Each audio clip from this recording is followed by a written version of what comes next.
আমি আমার চাচাকে ফোন লাগাচ্ছি।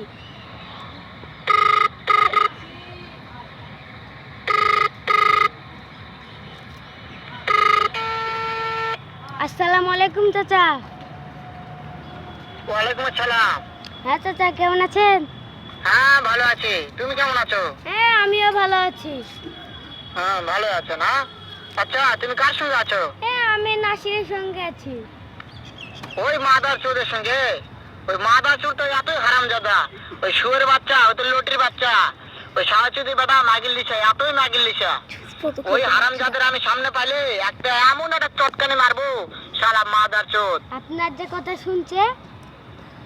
শুনো তবে কি আছে, ওই মাদার চোর ওই জায়গায় আছে নাকি? ও আমার কথা সব শুনতেছে। ওই সাহাচুদির বেটাকে শুনে শুনে আমি বেশি বলবো। শুয়োরের বাচ্চা, শুয়োরের বাচ্চাকে আমি একটা এমন একটা চটকানি মারবো, শালা শুয়োরের বাচ্চা, লটির বাচ্চা। আপনাকে যে মারবো বলছে। তাই নাকি? ওই শুয়োরের বাচ্চা আমাকে মারতে চায়? শুয়োরের বাচ্চাকে আমি দেখা সাক্ষাৎ হলে বলে শুয়োরের বাচ্চাকে আমি এমন চটকানি মারবো, মাদার চোর। আমি থামা।